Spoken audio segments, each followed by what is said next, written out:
सध्या महाविकास आघाडीमध्ये प्रचंड रस्सीखेच चालवले आहे। जागा वाटपात काँग्रेस आणि आदित्य ठाकरे यांच्यात आक्रमक भूमिका चालू आहे। शरद पवार यांच्या भेटीला देखील आदित्य ठाकरे गेलेले आहे।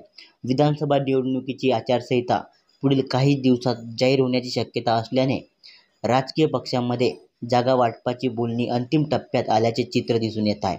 मात्र काही जागांवरून महाविकास आघाडीत प्रचंड रस्सीखेच सुरू आहे असे आपल्याला दिसत आहे। लोकसभेला मुंबईत एक पाऊल मागे घेतल्याने काँग्रेसने विधानसभेला आक्रमक पवित्र भूमिका घेतल्याने ठाकरे गटाची काहीशी कोंडी झालेली आहे। त्यामुळे शिवसेनेचे युवा नेते माजी मंत्री आदित्य ठाकरे यांनी ज्येष्ठ नेते शरद पवार यांची भेट घेतलेली आहे। लोकसभा निवडणूक निकालात काँग्रेस राज्यातील सर्वात मोठा पक्ष ठरल्याने 17 जागांपैकी 13 जागांवरील उमेदवार लोकसभेला काँग्रेसने निवडून आणले। मवियात मोठ्या भावाच्या भूमिकेत देखील काँग्रेस सध्या आहे। त्यामुळे विधानसभा निवडणुकीत जागा वाटपावर फारशी तडजोड न करता 110 पेक्षा अधिक जागांवर लढण्याची काँग्रेसची रणनीती आहे।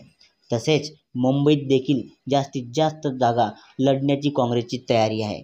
याच पार्श्वभूमीवर शिवसेना आणि ठाकरे गटात काहीसा अंतर्गत संघर्ष सुरू असल्याचे चित्र आहे।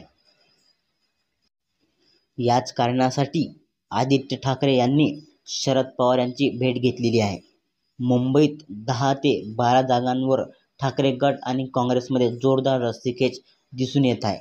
लोकसभेला 2 पावले मागे घेणारा काँग्रेस ठाकरे गटाला झुकते माप दिले होते। मात्र लोकसभेच्या निकालानंतर घवघवीत यश काँग्रेसला मिळाले आहे। जागा वाटपात काँग्रेसने आक्रमक भूमिका घेतली आहे।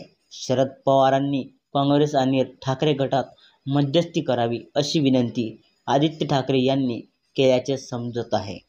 शरद पवार महाविकास आघाडीचे प्रमुख मार्गदर्शक आहे। काँग्रेस नेतृत्वाशी बोलून शरद पवार वादातील जागा वाटपाचा तिढा सोडवू शकतात। त्यामुळे त्यांनी या कामी पुढाकार घ्यावा अशी भूमिका आदित्य ठाकरे यांनी शरद पवार यांच्याकडे मांडल्याचे दिसून येत आहे। यासोबतच राज्यभरातील महत्त्वाचे मुद्दे हाताळताना शरद पवारांचे मार्गदर्शन घेण्याकरिताही आदित्य ठाकरे यांनी भेट घेतल्याचे कळते। तुम्हाला याबद्दल काय वाटते ते तुम्ही कमेंटमध्ये नोंदवावे आणि दर्शवावे। व्हिडिओ आवडलाच असेल तर व्हिडिओला लाईक करा आणि चॅनलवर नवीन असेल तर चॅनलला सबस्क्राईब करा।